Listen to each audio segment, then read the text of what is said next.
حضور سید عالم صلی اللہ علیہ وآلہ وسلم ارشاد فرمایا، اگر میری امت کو پتہ چل جائے کہ ماہ رمضان کیا چیز ہے تو وہ تمنا کرے کاش کہ پورا سال ہی رمضان رہے۔ سبحان اللہ۔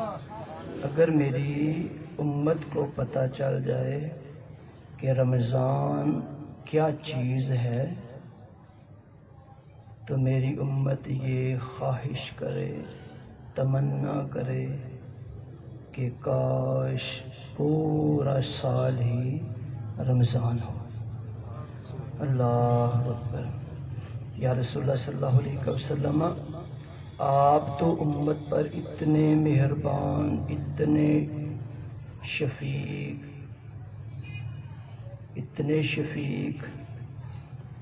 اتنے رحیم کہ مسواک دل چاہ رہا ہے کہ کہہ دوں اے میری امت ہر نماز میں مسواک ضرور کرنی ہے، لازم کر دوں، دل چاہ رہا ہے لیکن میں لازم نہیں کر رہا تاکہ میری امت کو تکلیف نہ ہو، میری امت کو تکلیف نہ ہو۔ محبوب امت کا اتنا خیال کہ انہیں اتنی بھی تکلیف نہ ہو کہ ہر نماز کے وقت وہ مسواک تلاش کرتے رہیں اور مسواک کر کے پھر، حالانکہ مسواک کا فائدہ ہی فائدہ ہے، تو پورا سال امت روزے رکھے گی، بھوک اور پیاس، یہ تو بڑی مشکل ہے۔ اور حقیقت ہے کہ ایک مہینہ مسلمان کے لیے بہت مشکل۔ یار رمضان آ رہا ہے تو اب کیا کرنا ہے، بہت مشکل، بھوک بھی پیاس بھی برداشت کرنی پڑے گی۔ حالانکہ باقی ساری چیزیں اسی طرح چلتی ہیں، گناہ اسی طرح چلتے ہیں، مار داڑ اسی طرح چل رہی ہے، گناہ دن رات ویسے ہی ہو رہے ہیں، پھر بھی بھوک اور پیاس بڑی مشکل لگتی ہے۔ محبوب امت پر اتنے شفیق کہ مسواک برداشت نہیں ہے، تو محبوب سارے دن کی بھوک اور پیاس یہ کیسے برداشت؟ تو جو ہے تو جو کر رہے ہیں بھئی، اگر ایک چیز مجھے اس کا پتہ نہیں ہے تو جس کو پتہ ہے اس سے پوچھ لیں، تو جو وہ بتاتا ہے اس پر عمل کر لیں۔ بھئی ڈاکٹر کے پاس آپ جاتے ہیں تو آپ کہتے ہیں مجھے یہ تکلیف ہے، یہ بیماری ہے، اب ڈاکٹر اس کے مطابق میڈیسن بھی دے رہا ہے، انجیکشن لگا رہا ہے، ڈرپ لگا رہا ہے، تو اب آپ خاموش رہتے ہیں۔ اگر آپ شور مچائیں گے تو غلط ہے یہ، کیوں؟ اس لیے کہ آپ کو پتہ نہیں ہے اس بیماری کا علاج کیا ہے۔ تو ڈاکٹر جو کر رہا ہے آپ کا حق بنتا ہے کہ اس کے مطابق چلو، جیسے وہ کرتا ہے اسے کرنے دو۔ سمجھ آ رہی ہے؟ جب ایک بندے کو ایک چیز کا علم ہے اور دوسرے کو علم نہیں ہے تو حق یہ بنتا ہے کہ وہ خاموش رہے اور جس کو علم ہے جیسے وہ کہے ویسے کرے۔ تو محبوب ہمیں تو علم نہیں ہے، ہم تو کہتے ہیں ایک دن رات کی بھوک اور پیاس وہ بھی برداشت نہیں تو پورا سال رمضان ہو، پورا سال روزے رکھیں، تو یہ تو بڑا مشکل کام ہے۔ لیکن پیارے حبیب سید عالم صلی اللہ علیہ وآلہ وسلم نے ارشاد فرما دیا، اور خطاب صحابہ کو ہے، اے میرے صحابہ، انی ارا ما لا ترون، میں وہ دیکھتا ہوں جو تم نہیں دیکھ سکتے۔ اے میرے صحابہ، یہ نہ سمجھنا کہ تمہیں حقیقت کا پتہ ہے، جو میری نگاہیں دیکھ رہی ہیں وہ تم نہیں دیکھ سکتے۔ وَإِنِّي أَسْمَعُ مَا لَا تَسْمَعُونَ، اور میں وہ سنتا ہوں جو تم نہیں سن سکتے۔ لہٰذا جو حبیب فرماتے ہیں حق ہے، اس پر عمل کرو اور کامیاب ہو جاؤ۔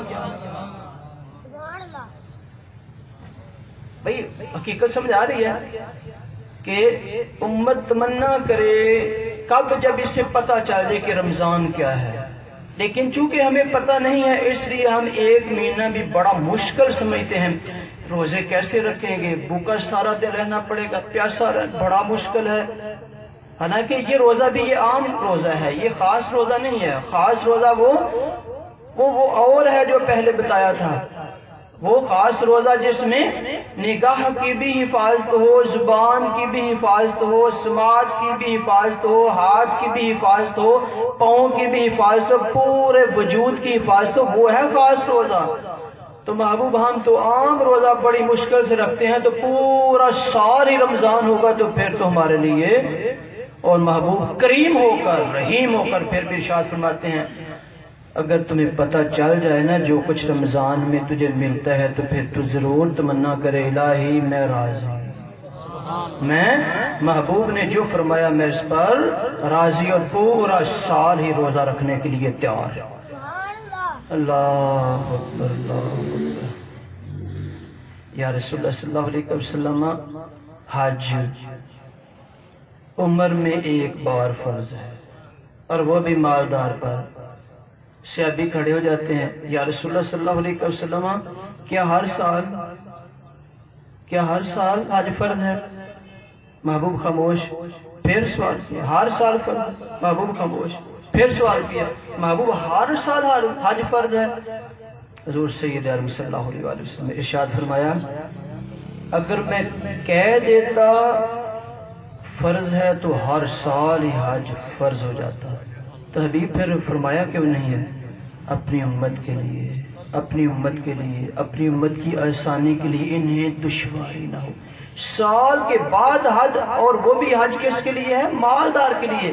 اور آج آپ دیکھتے ہیں مالدار عمرے بھی بڑے شوق سے کرتے ہیں، تو حج تو پھر وہ تو سال کے بعد کر ہی لینا تھا، عمرے دھڑا دھڑ ہو رہے ہیں، خرچہ تو بھئی ہو رہا ہے۔ تو وہ جو مالدار بھی ہے پھر بھی فرمایا ہر سال حج تیرے اوپر نہیں ہے تاکہ تجھے تکلیف نہ ہو۔ تو محبوب پھر پورا جب سال روزے ہوں گے تو پھر تو امت کو بڑی تکلیف، لیکن اس کا حل بتا دیا اگر پتہ چل جاتا تو پھر کبھی بھی یہ تکلیف محسوس، پھر تو آرے سے چیر بھی دے خدا کی قسم پھر بھی تکلیف نہیں۔ اللہ اکبر۔ خوش ہوں ہے مشکل، بہت مشکل ہے، کیوں؟ اللہ اکبر۔ محبوب نے جو فرمایا ہے نا انداز ہی کوئی ایسا تھا کہ تکلیف محسوس ہو رہی تھی، میری امت بڑا پریشان ہو گئی۔ اور یہ نگاہیں، یہ وہ نگاہیں ہیں جو ہم دیکھتے ہیں اس سے بہت آگے۔ حضور سید عالم صلی اللہ علیہ وسلم قلب انور کے اندر بھی نگاہیں ہیں، دو نگاہیں قلب انور میں ہیں اور دو کان قلب انور میں ہیں، جو دیکھتے بھی ہیں سنتے بھی ہیں۔ اللہ اکبر۔ لیکن چونکہ امت کو پتہ نہیں اس لیے رمضان سے پہلے یہ پریشان ہو جاتے ہیں رمضان آئے گا تو نہیں میرا بھائی تجھے پتہ اگرچہ نہیں ہے، لیکن جن کو پتہ ہے جب انہوں نے فرما دی ہے تو پھر سر کو حبیب کے سامنے جھکا دو اور پھر تیاری کرو اور شوق کے ساتھ تیاری کرو، اور پھر اتنا ہی تیرے لیے کافی ہے کہ حضور سید عالم صلی اللہ علیہ وسلم ارشاد فرمائیں جب ماہ رمضان طلوع ہو جاتا ہے، میری امت غور کرو، جب ماہ رمضان طلوع ہو جاتا ہے اللہ تبارک و تعالیٰ پہلی رات میں 10 لاکھ گناہگاروں کی بخشش فرما دیتا ہے۔ ماہ رمضان، اب یہ جو پیارے حبیب سید عالم صلی اللہ علیہ وسلم کا انداز ہے یہ تیری ترغیب کے لیے ہے، تجھے حوصلہ دینے کے لیے ہے، تاکہ میرے امتی کا کچھ دل لگ جائے اور یہ رمضان کی طرف آ جائے۔ ٹھیک ہے میں روزہ رکھوں گا، اب تو یہ بھی لالچ، یہ بھی لالچ، یہ بھئی اگرچہ یہ حقیقتاً تو لالچ نہیں ہے لیکن پھر بھی ایک انسان حریص تو ہوتا ہے نا، اور یہ تو جب یہ سنے گا تو اس کا دل مائل ہو جائے گا، میں ضرور روزے رکھوں گا، میں گناہگار شاکار۔ ارشاد فرمایا جب پہلی رات ہوتی ہے رمضان کی تو پہلی رات میں ہی خالق 10 لاکھ گناہگاروں کی بخشش فرما دیتا ہے۔ محبوب پھر بس فرمایا نہیں، دوسری رات میں بھی 10 لاکھ کی بخشش، تیسری رات میں بھی 10 لاکھ کی بخشش، چوتھی رات میں بھی 10 لاکھ کی بخشش۔ فرمایا ہر رات میں خالق 10 لاکھ گناہگاروں کی بخشش فرماتا ہے، جہنم سے آزادی عطا فرماتا ہے۔ جب 29ویں رات آتی ہے، کون سی 29ویں رات، فرمایا پھر خالق ارشاد فرماتا ہے اے فرشتو میں نے پورے رمضان کے اندر پیارے حبیب کی جتنی امت کی بخشش فرمائی ہے اب سب کے برابر آج رات بخشش کرتا ہوں. واہ سبحان اللہ سبحان اللہ اللہ اکبر. اور یہ وہ ہیں جن پر جہنم واجب ہو چکا ہے، جو گناہگار ہیں، سیاکار ہیں، پاپی ہیں، اور جو نیکوکار ہیں ان کے درجات بلند ہو رہے ہیں. کیسے بلند ہو رہے ہیں؟ فرمایا رمضان آ گیا تو نفل رکھ، تجھے اللہ فرض کا مقام دے گا. فرض رکھ تو تیرے فرض کو 70 گنا بڑھا دے گا. تو صحیح. تو جو نیکوکار ہے اللہ ان کے مقام کو، ان کے مرتبے کو اور بڑھاتا ہے. جو گناہگار ہیں ان کو خوشخبریاں مل رہی ہیں، آج کی رات بخشش لے لے، کل کی رات آ رہی ہے، پرسوں کی تیاری کر تو، اور اس مالک کی بارگاہ میں اب بھی دیکھنا اللہ تجھے کیسے معاف فرماتا ہے. یا رسول اللہ صلی اللہ علیہ وسلم رمضان ختم ہو گیا کہ اس کے بعد بخشش ختم ہو گئی؟ پھر اس کے بعد بھی کچھ اللہ کی عطائیں ہیں، رحمتیں ہیں، بخشیں ہیں.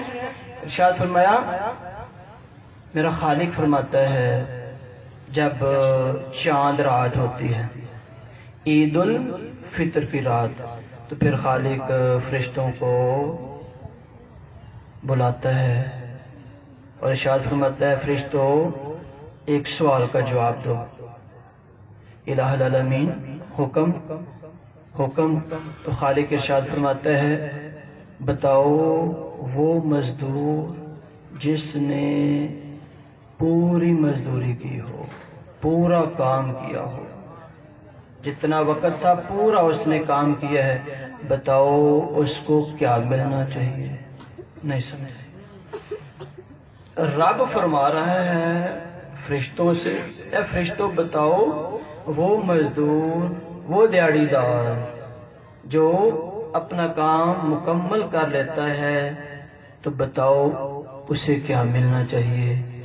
فرشتے عرض کرتے ہیں الہ العالمین اس کو پوری مزدوری ملنی چاہیے، اس کو پوری مزدوری ملنی چاہیے. تو پھر خالق ارشاد فرماتا ہے اے فرشتوں پھر تم گواہ بن جاؤ کہ میں نے اپنے حبیب کی ساری امت کو بخش دیا، جنہوں نے روزے رکھے اور ان کا حق ادا کیا، گناہ سے بچنے کی کوشش کی، سچی توبہ کی، تو میں نے ان سب کو بخش دیا. اور وہ تو بدبخت ہے کہ جو ادھر آئی نہ، روزہ رکھے ہی نہ، اسے پتہ ہی نہیں رمضان کب آیا کب گزر گیا. یہ بھائی بھری ہے، یہ ذہن میں رکھنا. یہ جو خوشخبریاں ہوتی ہیں تو یہ کس کے لیے؟ اس کے لیے جو اس کی بارگاہ کی طرف آتا ہے. اللہ بے نیاز ہو کر وہ فرماتا ہے فاذکرونی اذکرکم، اے بندے تم مجھے یاد کر پھر میں تجھے یاد کروں گا. عبادات کی اسے روزوں کی حاجت نہیں ہے، پھر بھی وہ کہتا ہے کر پھر ملے گا، کر پھر ملے گا. بندہ کرے نہ اور کہے ویسے مل جائے، دے وہ سکتے، لیکن فرماتا ہے نہیں نہیں اس وقت دوں گا جب تو آئے گا، سچے دل سے توبہ کر، پھر آ جائے، پچھلے گناہ معاف کر دوں گا، تجھے جنت میں عطا فرما.